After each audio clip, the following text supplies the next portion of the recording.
할렐루야. 자, 우리 옆에 계신 분들과 다시 한번 인사하겠습니다. 하나님을 믿으십니까? 하나님을 믿으시니까 여기 오셨겠죠? 네. 하나님을 믿는다는 것은 무엇을 의미할까요?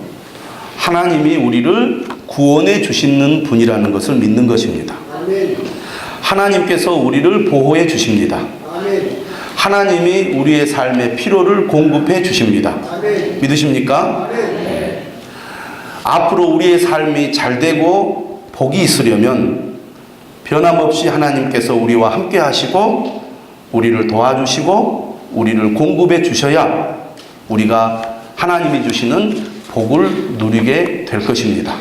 이것을 믿는 믿음으로 우리가 하나님 앞에 나와 예배를 드리는 것이죠. 신명기 말씀을 우리가 쭉 읽어가다 보면 하나님께서는 모세를 통하여 무엇을 말씀하고 있습니까? 하나님을 잊어버리면 안 된다는 것입니다. 한번 따라서 하겠습니다. 하나님을 잊어버리지 말자. 당연한 얘기라고 생각할지 모르지만 여러분, 지난 한 주간 하나님을 얼마나 생각하고 의식하며 하나님과 동행하셨습니까? 여러분, 한번 양심에 손을 얹고 한번 생각해 보십시오. 까마득하게 하나님을 잊어버리고 살다가 토요일이 되어서 깜짝 놀라신 분들이 있을 것입니다. 내일 벌써 주일이구나. 한 주간 지내면서 하나님은 생각하지도 못하고 살았구나. 그런 적이 한두 번이 아닐 것입니다. 신명기 8장 11절에 보면 모세가 이렇게 설교합니다. 내 하나님 여호와를 잊어버리지 않도록 삼갈지어다. 여러분, 사람은 이상하게도 소중한 것을 잘 잊어버리고 삽니다. 잊어버려야 할 것은 잘 잊어버리지 않고 절대로 잊어버리지 말아야 할 것은 잘 잊어버리는 것이 우리 인간이 아닌가 생각이 됩니다. 이스라엘 백성들은 하나님의 은혜로 애굽의 종살이에서 구원을 받았습니다. 힘든 광야의 길을 무려 40년 동안이나 그들은 지내야 했습니다. 이제 가나안 땅에 들어가야 하는 그 중요한 순간에 모세가 설교를 합니다. 내가 먹어서 배부르고 아름다운 집을 짓고 거주하게 되며 또 내 소와 양이 번성하여 내 은금이 증식되며 내 소유가 다 풍부하게 될 때에 내 마음이 교만하여 내 하나님 여호와를 잊어버릴까 염려한다. 사람은 과거의 어려움을 잘 잊어버립니다. 현재 내 삶이 여유가 있고 풍요로우면 과거의 고통의 순간을 잊어버릴 때가 많이 있습니다. 여러분, 진짜 힘들고 어려운 그 시기를 겪어보신 분들이 있을 것입니다. 그 순간에 하나님을 찾습니다. 하나님, 제발 살려주세요. 하나님, 제발 살려주시면 하나님 잘 믿겠습니다. 그런데요, 하나님의 은혜로 고통의 때를 벗어나서 삶이 안정이 되고 평안할 때 과거에 했던 그 절규를 잊어버리는 경우가 많이 있습니다. 그리고 시간이 지나면 하나님의 은혜로 내가 그런 어려움을 벗어난 것이 아니라 나의 힘과 능력으로 그 어려움을 벗어났다고 말합니다. 신명기 그렇게 얘기하잖아요. 인간의 마음의 깊은 곳에 교만함이 있습니다. 우리가 모든 인간은 다 죄인이라고 말합니다. 그 죄의 본성이 뭐냐? 교만함입니다. 하나님을 잊어버리기 딱 좋은 본성을 가지고 있습니다. 하나님은 그것을 우리가 잘 알고 있기 때문에 하나님을 잊어버리지 않도록 삼가라. 하나님을 잊어버릴까 염려하노라. 이렇게 말씀하고 있습니다. 하나님 잊어버리면 어떻게 됩니까? 잊어버릴 수 있잖아요. 잊어버린 것이 무슨 문제가 되겠느냐 이렇게 생각하실 수 있지만 8장 19절에서 모세가 말합니다. 내가 만일 내 하나님 여호와를 잊어버리고 다른 신들을 따라 그들을 섬기며 그들에게 절하면 내가 너희에게 증거하노니 너희가 반드시 멸망할 것이다. 잘 되고 복을 받았지만 그 복이 지속되지 못하고 그 복이 끝나고 망하게 된다는 거죠. 하나님을 잊어버리면. 그러니까 하나님께서 절대로 잊어버리지 말라고 하시는 이유는 그것이 하나님의 백성들에게 사는 길이 되기 때문입니다. 하나님께서는 모세를 통하여 구체적으로 하나님을 잊어버리지 않도록 여러 차례에 걸쳐서 지시를 하시는데 11장 18절에 보면 이러므로 너희는 나의 이 말을 너희의 마음과 뜻에 두고 또 그것을 너희의 손목에 매어 기호를 삼고 너희 미간에 붙여 표를 삼으며 라고 말씀하고 있습니다. 몸에서 하나님의 말씀이 멀어지지 않도록 내 삶의 환경을 하나님의 말씀으로 채우라는 얘기입니다. 그리고 이스라엘 민족은 가정을 통하여 하나님 신앙을 이어갔기 때문에 어떻게 해서든지 자녀들에게 하나님의 말씀을 가르치도록 명령합니다. 너희의 자녀에게 가르치며 집에 앉아 있을 때에든지 길을 갈 때에든지 누워 있을 때에든지 일어날 때에든지 이 말씀을 강론하고 자녀들에게 하나님의 말씀을 전하지 않으면 다음 세대가 되면 하나님을 믿는 신앙은 완전히 사라져버리기 때문입니다. 그래서 철저히 하나님의 말씀을 가까이 하여 하나님을 잊어버리지 않도록 그렇게 명령을 하고 있습니다. 하나님을 잊어버리지 않는 핵심은 하나님의 말씀을 가까이 하는 것이다. 이렇게 성경은 말합니다. 오늘 우리 그리스도인들은 이 신앙을 본받아서 성도들에게 늘 강조합니다. 날마다 성경을 읽으십시오. 날마다 성경을 묵상하십시오. 성경 읽기 운동 해년마다 성도들에게 강조합니다. 그리고 우리 교회도 매일 성경 큐티집을 성도들에게 반강제로 사게 만듭니다. 예. 강매하고 있습니다. 왜? 날마다 말씀을 묵상하라고.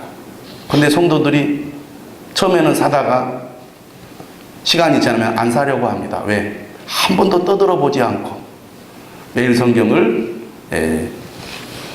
가지고만 있다가 2달을 보내고 2달을 보내다 보니까 매일 성경 사봐야 보지도 않는데 왜 사느냐 이런 생각을 가지게 되기 때문입니다. 그럼에도 불구하고 어떻게 해서든지 하나님의 말씀을 먹이기 위해서 말씀 묵상을 강조하고 있습니다.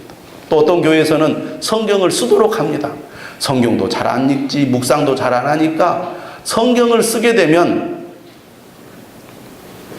그래도 성경을 가까이 하지 않을까 해서 성경을 쓰게 합니다.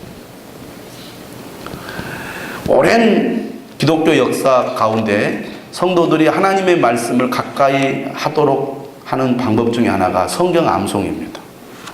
옛날에는 성경을 직접 가지고 있는 경우가 드물었습니다. 성경을 읽지 못하는 사람들이 많았어요. 그래서 성경을 많이 암송을 시켰습니다.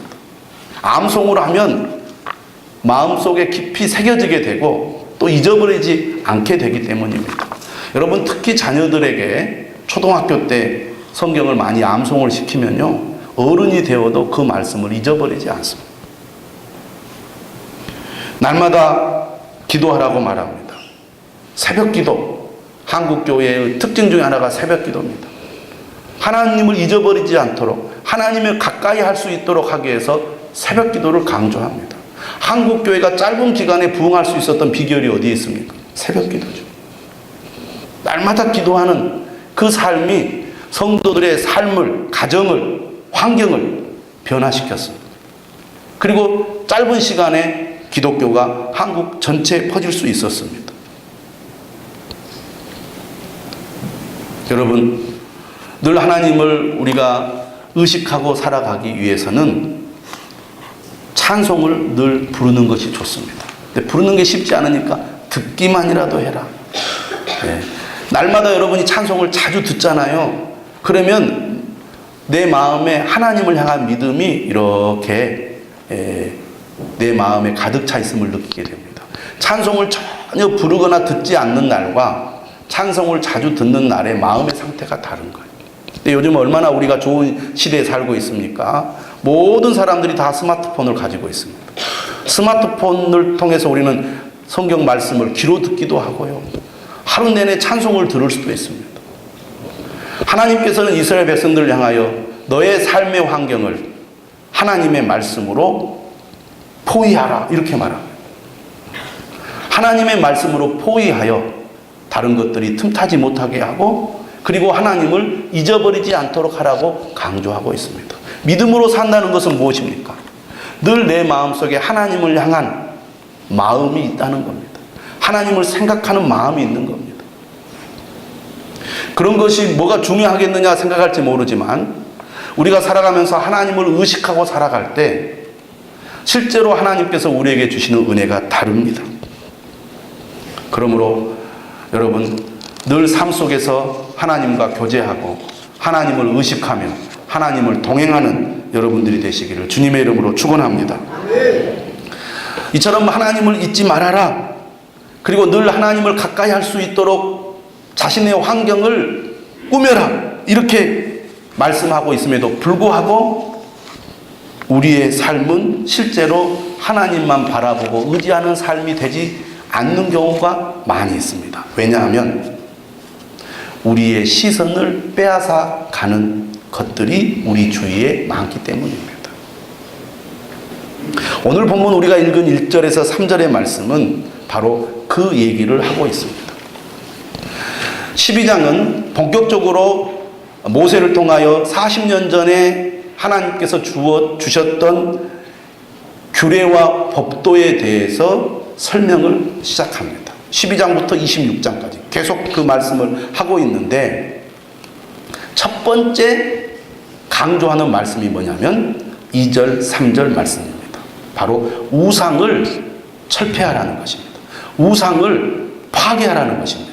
우상을 완전히 없애버리라는 것이 하나님께서 이스라엘 백성들에게 첫 번째로 강조하는 말씀입니다. 오늘 본문에 보면 이 우상들이 이스라엘 백성들의 삶 근처에 있다라는 것입니다. 멀리 있지 않아요. 주변에 우상들이 있어서 하나님을 잊어버리게 만들고 하나님을 멀리하게 만들더라 그 말입니다. 2절을 한번 보시겠습니다. 자, 2절 3절을 한번 같이 읽어볼까요? 시작. 너희가 쫓아낼 민족들이 그들의 신들을 섬기는 곳은 높은 산이든지 작은 산이든지 푸른 나무 아래든지를 막론하고 그 모든 곳을 너희가 마땅히 파멸하며 그 제단을 헐며 주상을 깨뜨리며 아세라상을 불사르고 또 그 조각한 신상들을 찍어 그 이름을 그곳에서 멸하라. 사람들의 마음에 종교심이 있습니다. 잘 되기를 원합니다. 복을 받기를 원하죠. 오늘 우리 삶의 주변도 마찬가지입니다. 사람들이 산에 올라가다가 돌을 하나 쌓기 시작합니다. 재밌는 얘기가 있죠. 어떤 사람이 똥이 마려워가지고 변을 보다가 똥을 치울 수가 없어서 돌로 쌓아 놓았다고 합니다. 그런데 그걸 모르던 사람들이 돌을 쌓았구나 해서 하나하나 쌓다가 이렇게 돌 무덤같이 이렇게 탑이 생긴 거예요. 사람들이 그것을 쌓으면서 건강하기를 원합니다. 우리 가족들이 잘 되기를 원합니다. 그런 마음이 나쁘다고 볼 수는 없겠죠. 어떤 유적지에 가면 금으로 이렇게 입혀놓은 소라든지 이런 짐승이 있으면 배를 만지면 복이 온단다. 그러면 사람들이 다 배를 만집니다. 그러면 다른 데는 다 시커멓게 됐는데 거기만 그냥 반짝반짝해요. 뭔가 사람들은 잘 되기를 바라고 복을 받기를 원합니다. 새해가 되면 수많은 우리 대한민국 국민들이 바닷가로 갑니다. 떠오르는 태양을 보면서 금년 한 해는 정말 잘 되기를 바랍니다. 작년과 달리 우리 온 가족이 건강하고 우리가 하는 모든 일이 잘 되기를 바랍니다. 이런 마음으로 연초가 되면 동해안으로 가죠. 예수님을 잘 믿는 그리스도인들도 많이 갑니다. 그러면서 이렇게 말합니다. 저는 해를 보면서 하나님께 기도했습니다. 진짜 하나님께 기도했다고 저는 믿습니다. 1월 1일이면 금성산도 그 정상을 개방하잖아요. 그러면 금성산에 올라갑니다. 그래서 일출을 보면서 사람들이 다 소원을 빌죠. 거기에 올라가는 많은 사람들 가운데 그리스도인들도 많이 있습니다. 산에 올라가서 태양을 보면서 하나님께 기도하는 것이죠. 저는 태양에게 기도한 게 아닙니다. 하나님께 기도했습니다. 다 그렇게 말합니다. 물론 저는 그랬다고 믿습니다. 또 사람들이 돌을 쌓아서 소원을 빌고 또 뭔가 복을 줄 것 같은 어떤 대상에게 복을 비는 것 나쁘다고 말할 수는 없습니다. 그러나 오늘 성경은 뭐라고 말합니까? 우상을 없애라는 겁니다. 우상을 제거하라고 그럽니다. 왜 그럴까요? 우리를 구원해 주시는 분은 오직 하나님 뿐이시기 때문입니다. 사람이 누구를 찾아가서 누구에게 소원을 빌고 누구에게 복을 빌는 것은 자유지만 진정으로 우리에게 복을 주시는 분은 하나님 한 분밖에 없다는 것을 우리는 알고 있습니다. 우리는 그것을 믿습니다. 그래서 우리는 하나님을 진실로 바르게 믿어야 합니다. 그런데 문제는 왜 우상들이 문제인가? 이 우상은 하나님과 우리 사이를 딱 가로막는 존재이기 때문입니다. 우상은 하나님을 섬기는데 방해하는 존재예요. 하나님이 있어야 할 자리를 대신 차지해서 자신이 하나님인 것처럼 행세하는 것이 우상입니다. 하나님이 우리에게 구원을 주시고 복을 주셔야 되는데 우상이 그 자리를 차지하면 하나님의 구원과 복이 막히게 되기 때문에 하나님께서는 철저히 우상을 제거하라고 말씀하고 있습니다. 오늘 본문 2절 3절을 보면 하나님 매우 과격하시죠. 뭐라고 말합니까? 마땅히 파멸하며 그랬습니다. 제단을 헐어버리라고 말합니다. 주상을 깨뜨리라고 말해요. 아세라상을 불사르라고 말합니다. 그 조악한 신상들을 찍어버리라고 말합니다. 이것을 우리가 현대에 적용을 잘해야 됩니다. 어떤 사람들은 이거를 잘못 적용해서 너무 신앙이 투철하다 보니까 밤에 도끼를 들고 가서 다른 신상들을 막 도끼로 막 자르는 사람이 있어요. 어떻게 우리 도시에 천하대장군, 지하여장군이 있을 수 있느냐. 그래가지고 막 파괴하는 사람이 있습니다. 어떤 사람은 심지어 절에 들어가서 불상을 훼손하는 사람이 있습니다. 그렇게 하라는 말씀이 아닙니다.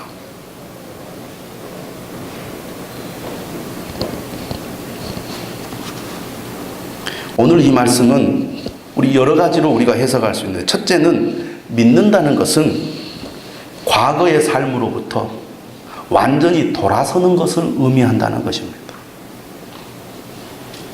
여러분 사람들은 나름대로 자기의 생각, 자기의 주관, 자기의 가치관, 자기의 습관들이 있습니다. 옛날 분들은요 오래 신앙생활을 했어도 꼭 이상한 얘기를 합니다. 어렸을 때부터 들어왔던 그런 미신적인 그런 사고방식이 있어요. 하나님을 믿으면서도 그런 얘기를 해요. 그렇게 하면 복이 달아난다더라 그러고.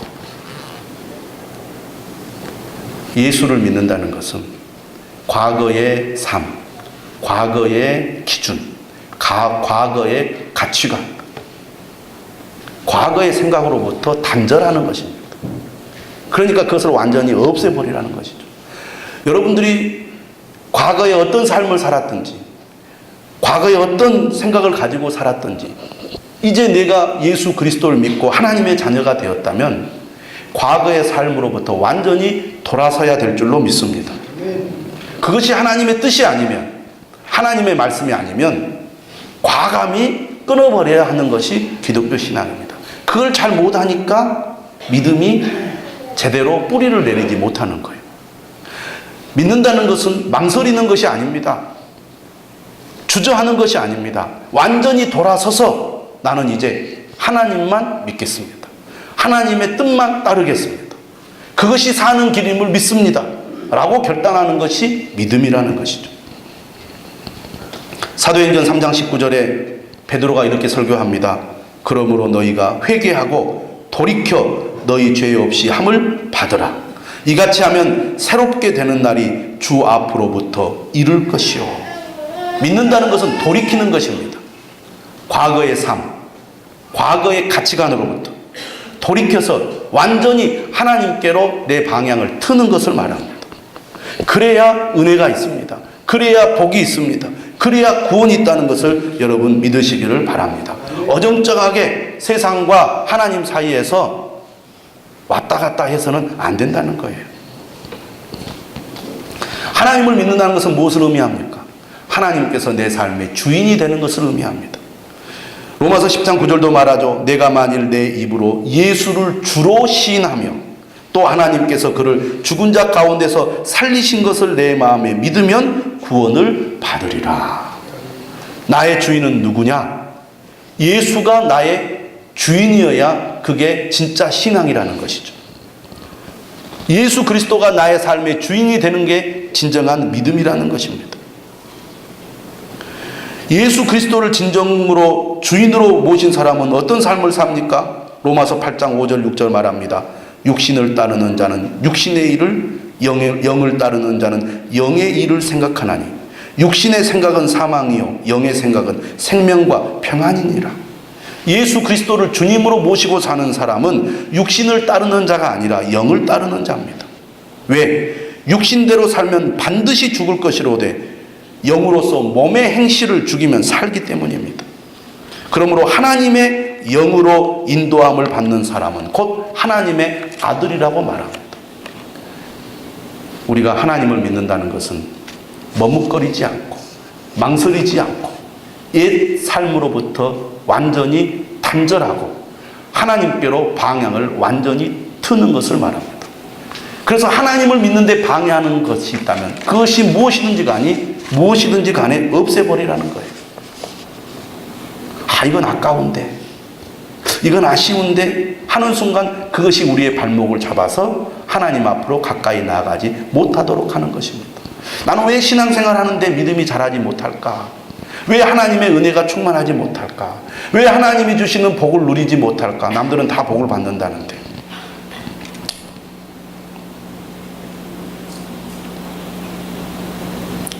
빌립보서에 보면은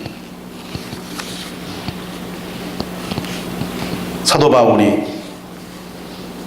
예수 그리스도를 아는 지식이 가장 고상하다고 말하면서 나는 예수 그리스도를 위해서라면 내게 유익이 되는 것은 그 어떤 것이라도 배설물로 여기겠다. 이렇게 고백하고 있습니다. 하나님과 내 사이에 걸림돌이 되는 것이라면 그것이 내게 유익한 것이라 할지라도 결국 그것은 나에게 해가 되는 것이다 라는 것이죠. 여러분, 무엇이 우상입니까? 하나님을 잊어버리게 하는 것, 하나님을 멀리하게 하는 것, 하나님보다 더 사랑하게 만드는 것, 이것들이 다 우상이라는 것을 기억하시기를 바랍니다. 그들에게 틈을 주면 안 돼요. 왜냐? 하나님만이 우리를 구원해 주시기 때문입니다. 하나님만이 우리에게 복을 주시는 분이시기 때문입니다. 하나님만이 영원하신 분이시기 때문입니다. 이 진리를 믿는다면 우상들을 없애야 한다는 것이죠. 아까 여러분 영상에서 보셨죠? 한 사람이 두 주인을 섬기지 못할 것이니 혹 이를 미워하고 저를 사랑하거나 혹 이를 중히 여기고 저를 경히 여김이라. 너희가 하나님과 재물을 겸하여 섬기지 못하느니라. 지금 여러분의 우상은 무엇입니까? 무엇이 여러분을 하나님 앞으로 가까이 나아가지 못하게 하고 있습니까? 마태복음 6장 24절 방금 제가 읽어드린 말씀 그 다음 25절 9절이 재미있습니다. 그러므로 내가 너희에게 이르노니 목숨을 위하여 무엇을 먹을까 무엇을 마실까 몸을 위하여 무엇을 입을까 염려하지 말라. 목숨이 음식보다 중하지 아니하며 몸이 의복보다 중하지 아니하냐. 사람에게 찾아오는 늘 염려와 불안이 우상을 찾게 만듭니다. 하나님은 눈에 보이지 않는 분이에요. 우상은 눈에 보이는 것들입니다. 그것이 사람의 마음을 끌어요. 시선을 사로잡습니다. 아, 저거 내가 붙잡으면 이 염려와 불안을 벗어날 수 있을 것 같아 라는 생각이 들게 만드는 것이 우상입니다. 그것이 우리 가까이에 있는 거예요. 그래서 오늘 성경도 2절 3절에서 이 가까이에 있는 우상들을 완전히 없애버리라는 겁니다. 흔적도 없이 다시는 찾을 수 없이 지워버리라 그 말이에요. 여러분들의 우상이 무엇입니까? 여러분들의 마음을 빼앗아가고 하나님보다 더 사랑하게 만드는 것이 무엇입니까? 그것이 그 자체로는 해로운 것이 아닐지라도 하나님과 우리의 관계를 가로막는 것이라면 다 우상이라는 것을 아셔야 할 것입니다. 오늘 4절은 신명기 12장 4절은 말합니다. 너희가 그처럼 행하지 말고. 우상을 숭배하는 이 가나안 족속들을 본받지 말라는 것입니다. 그러면서 5절 이하에서는 무슨 얘기를 하느냐? 하나님께서 택하신 곳에서 하나님이 정하신 방법대로 하나님을 섬기라는 것입니다. 쉽고 편하고 가깝게 찾을 수 있는 그 무엇인가를 의지하지 말고 하나님의 방법대로 하나님을 믿으라는 것이죠. 하나님이 정하신 곳에서 하나님이 정하신 제물을 드리고 하나님이 정하신 방법대로 예배를 드리라. 오늘 본문에 보면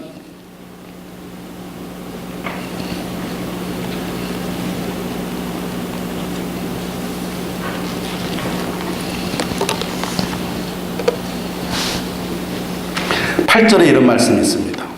우리가 오늘 여기에서는 각기 소견대로 하였거니와 너희가 거기에서는 그렇게 하지 말지니라. 우리의 신앙생활에서 주의해야 될 것이 뭐냐? 사람들이 하나님을 믿는데 다 자기 기준, 자기 생각이 있다는 겁니다. 그래서 나는 하나님을 이렇게 생각해.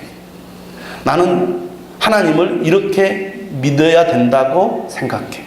난 이렇게 믿는 것이 맞다고 생각해. 진리를 찾아가는 것 같지만 그 진리의 기준이 하나님의 말씀이 아니라 내가 기준이 될 때가 참 많이 있어요. 그러면서 나는 내가 판단하기에 내 주관에 의하여 내 선택이 맞다고 믿습니다. 이렇게 얘기를 하는 것이죠. 그걸 주의하라는 거예요. 우리의 신앙의 기준은 내가 아니라는 겁니다. 내 생각이 아니라는 겁니다. 하나님의 말씀이라는 것입니다. 하나님의 말씀만이 내 신앙의 기준이 되어야 한다는 겁니다. 그래서 늘 말씀을 통해서 내가 지금 바른 길로 가고 있는가, 하나님이 원하시는 길로 가고 있는가를 늘 물어야 돼요. 스스로 어떤 신앙의 기준을 정해서 나는 그 기준대로만 하겠습니다 라고 하는 것이 또 하나의 우상이라는 것을 아셔야 된다는 거예요. 그래서 오늘 8절에 그러지 말라고 말합니다. 그래서 여러분 보십시오. 하나님이 택하신 곳에 찾아가서 하나님께 예물을 드리고 예배를 드리라고 말합니다. 그런 가운데 하나님께 예물을 드리는 것도 11절 이렇게 말해요. 너희는 너희 하나님 여호와께서 자기 이름을 두시려고 택하실 그곳으로 내가 명령하는 것을 모두 가지고 갈지니. 하나님께서 명령하는 것을 가지고 가서 드려야 되는 겁니다. 예배도 어떻게 드려야 됩니까? 하나님 앞에 하나님께서 명령하신 대로 드려야 되는 거예요. 그리고 그 다음에 이렇게 되어 있습니다.